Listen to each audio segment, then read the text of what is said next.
I was reminiscing a little bit the last couple of days because I was talking to someone in the gym yesterday about,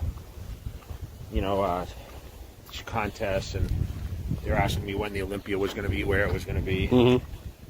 And I was thinking back, and, every year I kind of talk about, contest season as we come into the new season. Normally I've been competing at the Arnold at this time of year, or, starting full-on preparation for the Olympia in September, which is going to be in October this year. But oh yeah, yeah. Okay. So, the reason I retired, there's a lot of different scenarios where people think, was it just because you couldn't be better, or, were you scared of, Phil obviously came up to beat me. But I think times change, and I never expected to compete as long as I did, right? I always said that. I remember stating in a magazine, I'd be retired by 30 and focus on, the real estate or whatever I was working on at the time.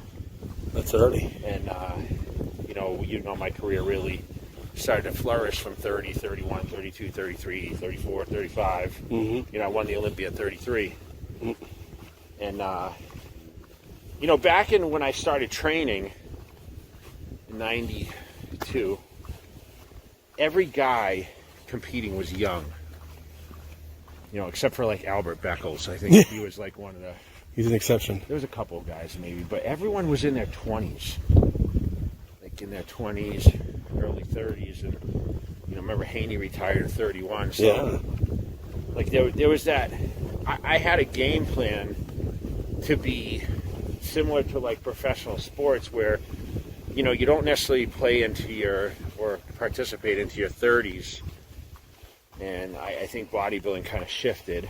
And as we've seen the progression, guys compete into their late 30s, 40s. I mean, you're seeing guys into their 50s like Dexter compete. Yeah.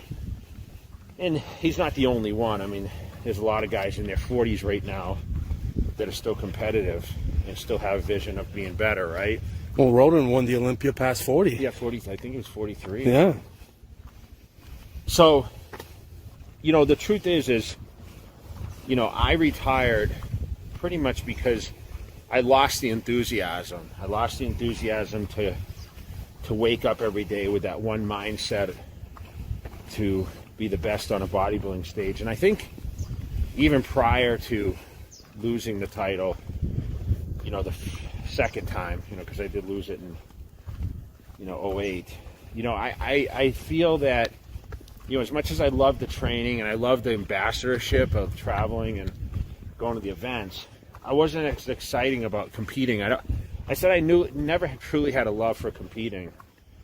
And I think I found that, doing things in bodybuilding were more exciting to me than actually getting on stage or prepping for a contest. I mean, don't get me wrong, I love the training, but I think I love the off season, like in the traveling and, just being in front of everyone and motivating people. I think that's really what my calling was, and that's why I've continued to do that.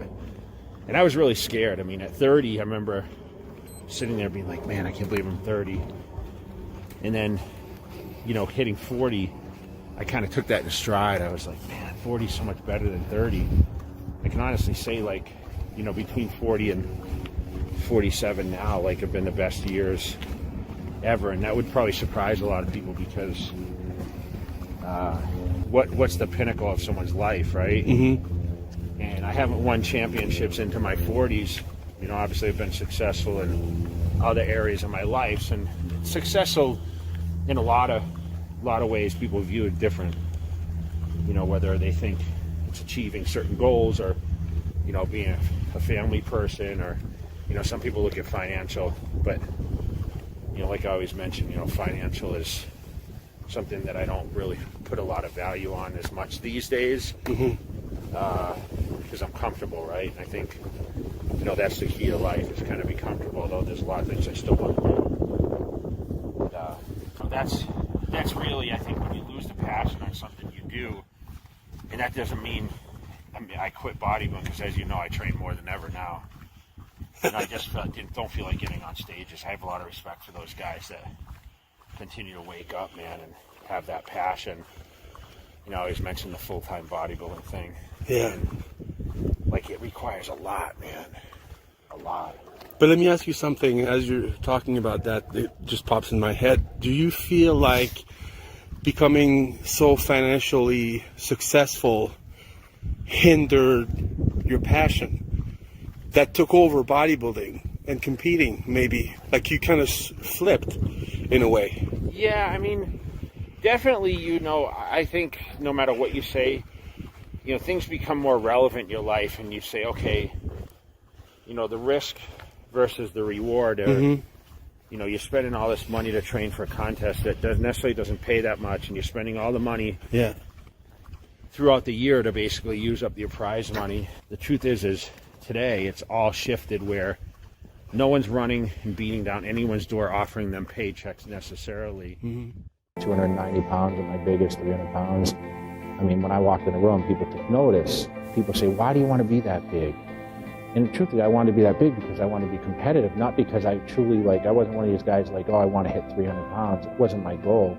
My goal was to beat Ronnie Coleman. And I knew I had to be damn big to beat him. So it's not just about going to the gym every day and beating your head against the wall with weights. It's all a lifestyle. I mean, that's what I created. You know, it's kind of like careful what you wished for. Bodybuilding is not Jay Cutler, Kai Green, Phil Heath only. Bodybuilding can be to some guy that's 160 pounds that used to be 110 pounds and has some sort of muscle definition.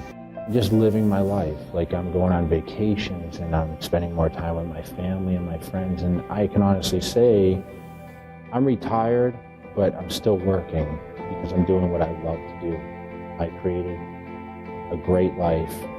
I can do a lot with that. You know, that level still to a lot of people is great, because now I can stand in front of audiences. When I used to stand there at 300 pounds and I would go in the gym, and that's what made me love it so much. And to this day, I can still tell you, I'm 43 years old, the best part of my day is still going to the gym.